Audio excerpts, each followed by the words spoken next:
Waalaikumsalam warahmatullahi wabarakatuh, Pak Edi. Perkenalkan, saya Heru Sukoyatno, adalah calon guru penggerak Angkatan 5 Kabupaten Indah. Assalamualaikum warahmatullahi wabarakatuh. Perkenalkan, nama saya Fadla Putra. Saya Kepala Sekolah SD Negeri Randusari, Kecamatan Rawasari, Kabupaten Kota. Saya baru di sini tanggal 16 Juni tahun 2020. Baru 4 bulan, Pak Edi. Oh, baru 4 bulan, iya. Sangat luar biasa, Ibu Latifah. Di sini saya melihat kinerja panjenengan sebagai kepala sekolah di SD Randusari, meskipun masih seumur jagung, itu sudah mempunyai perubahan. Ya, sudah ada gebrakan-gebrakan yang bisa merubah sekolahan SD Randusari menjadi ke arah yang lebih baik dalam segi fisik maupun dalam segi murid. Ya. Kemudian Ibu Latifah, yang saya akan tanyakan, selama panjenengan ada di sekolahan ini, adakah kasus-kasus dilema ketika yang berada di sekolahan ini? Ya, terima kasih untuk mungkin lebih tepatnya kalau kasus itu terlalu berat ya Pak Edi, ya mungkin hanya beberapa masalah yang memang menjadi elemen etika itu kan antara satu situasi di mana benar dengan benar, bahwa secara etika moral itu benar, tetapi memang itu bertentangan seperti itu ya. Mungkin salah satu yang mungkin sudah jadi kebiasaan itu ya, salah satu yang contoh yang saya temukan itu yang mungkin ketika anak-anak kemarin biasanya untuk penilaian tengah semester itu kan biasanya anak-anak kan jadwalnya kan sampai jam 11 ya. Itu memang secara aturan itu kan harusnya memang setelah itu harus pembelajaran, tapi memang karena sudah menjadi satu kebiasaan bahwa biasanya ketika setelah penilaian tengah semester itu anak-anak kan pulang. Nah itu karena satu itu mungkin hanya satu sampel masalah ya, yang menurut saya memang sangat tuh masalah yang dilema etika, dalam arti bahwa itu memang satu hal yang menurut saya memang sudah membudaya dan satu hal yang sudah terbiasa, dan itu pun tidak bisa langsung saya berubah secara langsung bahwa ini anak-anak harus sampai jam 1 dan tidak seperti itu. Contohnya hanya mungkin contohnya itu Pak. Ya, salah satu contohnya permasalahan pembelajaran ya tadi. Nah, kemudian adakah yang namanya di sini pengambilan keputusan yang berkaitan dengan mungkin adanya sistem permasalahan di sekolahan tentang apa yang menjadi dasar utama yang akan dipentingkan dulu dalam perubahannya?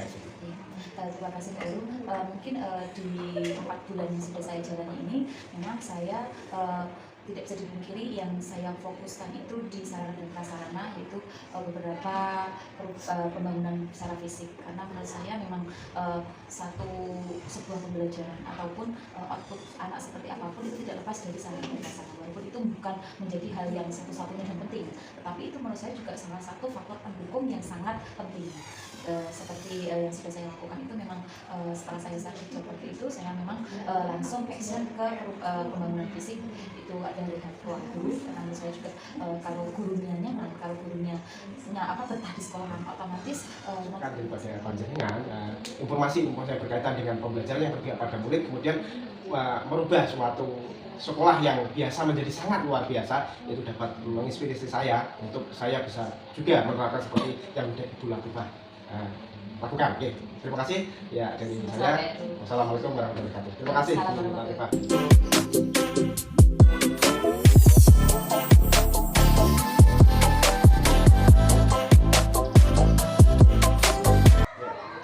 Assalamualaikum warahmatullahi wabarakatuh.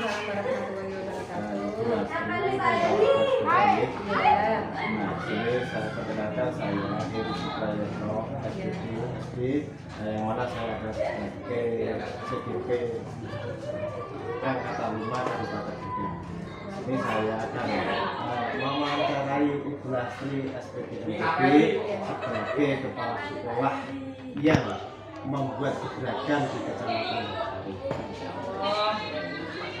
Kabarnya Bu Lastri? Alhamdulillah, Pak Ibu baik-baik saja. Alhamdulillah. Tetap semangat ya Pak. Tetap semangat. Terima kasih.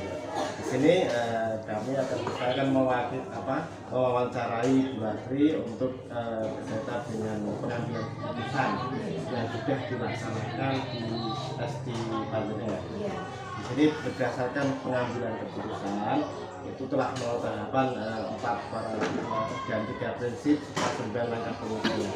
Nah, di sini berkaitan dengan kasus etika, dilema etika yang mana individu melawan kelompok, kemudian keadilan melawan rasa kasihan, dan kebenaran melawan kebenaran, dan yang terakhir jangka pendek melawan jangka panjang.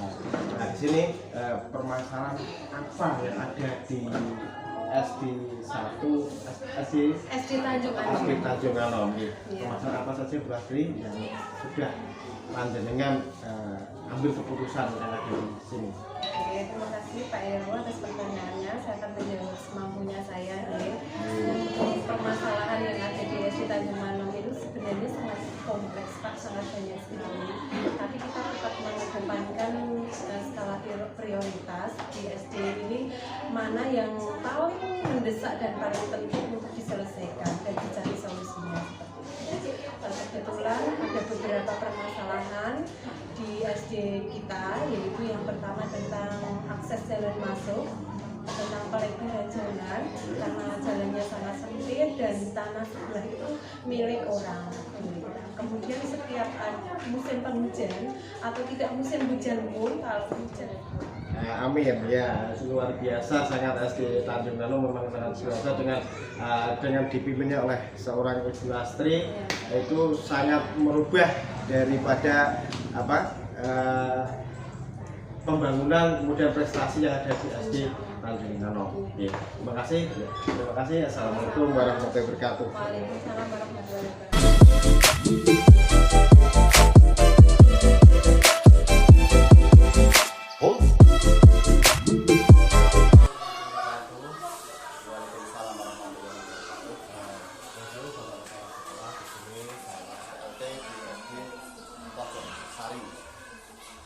Terutama dalam hal ini saya dalam mengambil keputusan dalam paradigma ini diantara satu, kami melihat situasi dan kondisi sekarang ini di antara di lingkungan sekolah kami itu sering kita melihat banyak hal-hal yang hal ini secara transparansi tidak saya buat sehingga dapat bertanggung.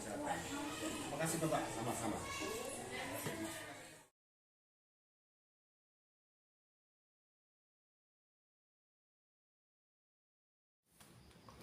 Assalamualaikum warahmatullahi wabarakatuh. Saya Heru Suprayatno, SPD SD, calon guru penggerak Angkatan 5 Kabupaten Kendal. Saya akan merefleksikan hasil wawancara yang sudah saya lakukan kepada 3 kepala sekolah. Hal-hal yang menarik yang muncul dari wawancara dari ketiga kepala sekolah tersebut adalah dalam waktu yang cukup singkat, beliau bertiga dapat mengambil banyak keputusan di mana ada nilai-nilai kebajikan universal yang sama-sama benar, namun saling bertentangan. Yang paling menarik adalah ketika beliau mengambil keputusan dalam paradigma etika, jangka pendek melawan jangka panjang. Hal yang dilakukan oleh Ibu Sulastri MPD dan Ibu Khairul Latifah MPD. Dan keputusan ini tidak mudah karena salah satunya adalah saat memajukan perkembangan sekolah secara fisik, namun kondisi keuangan yang tidak memungkinkan. Karena sekolah tersebut termasuk sekolah yang mempunyai jumlah siswa sedikit. Untuk sekolah SDN Randusari, namun dalam waktu 4 bulan terlihat perkembangan secara fisik yang sangat signifikan. Di antaranya adalah membangun musola, membangun pagar sekolah, renovasi ruang kantor dan dapur. Untuk sekolah dasar negeri Randusari, Namun dalam waktu 4 bulan terlihat perkembangan secara fisik yang sangat signifikan. Di antaranya adalah pembangunan musola, pembangunan pagar sekolah, renovasi ruang kantor dan dapur sekolah, serta mimbar upacara. Sedangkan untuk SD Negeri Tanjung Anom dalam waktu 2 minggu bisa memberi tanah untuk akses menuju sekolah. Namun dalam pengambilan keputusan paradigma etika jangka pendek lawan jangka panjang, beliau tidak otoriter, tetapi tetap menggunakan prinsip pengambilan keputusan, yaitu berpikir berbasis hasil akhir. Keputusan berpikir berbasis rasa peduli. Untuk setiap pengambilan bertentangan 3 unsur pengambilan keputusan, yaitu berpihak kepada murid, mengandung nilai-nilai kebajikan, dan bertanggung jawab. Menggunakan 9 langkah pengambilan dan pengujian terhadap studi kasus, yaitu yang pertama, mengenali nilai-nilai yang bertentangan. Yang kedua, menentukan siapa yang terlibat. Yang ketiga, mengumpulkan fakta-fakta yang relevan. Yang keempat, menguji benar atau salah. Yang kelima, pengujian benar lawan benar. Yang keenam, melakukan prinsip resolusi. Yang ketujuh, investigasi opsi trilema. Yang kedelapan, buat keputusan.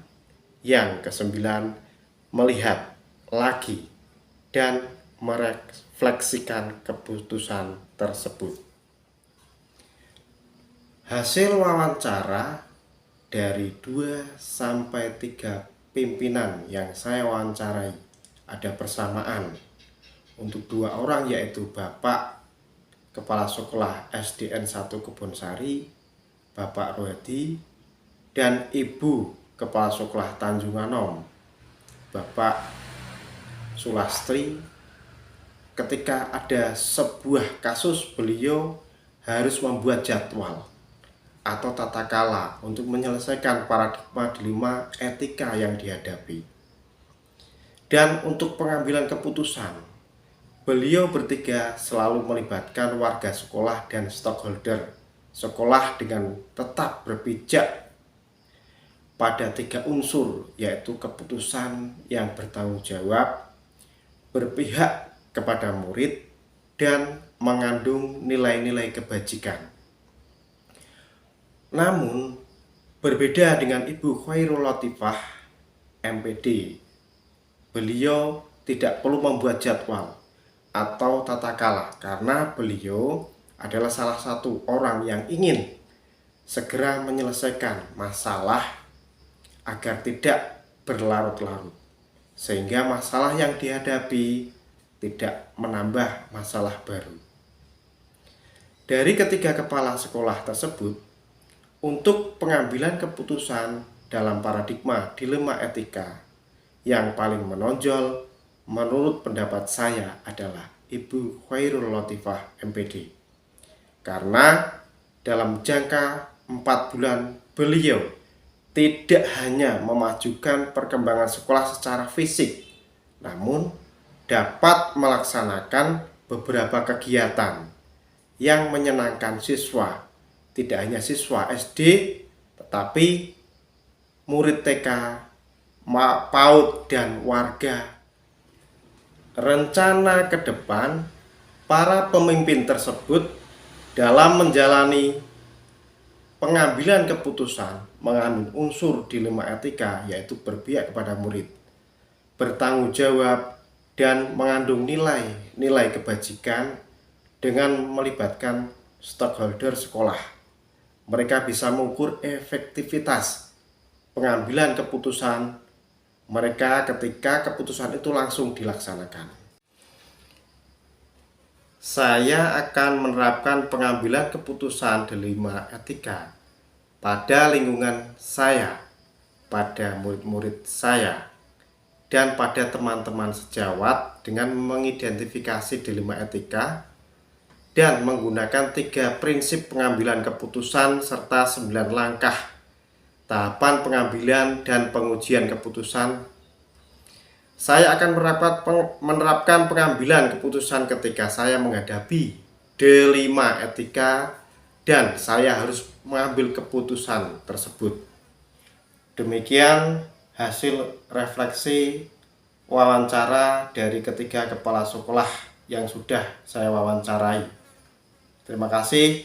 Wassalamualaikum warahmatullahi wabarakatuh.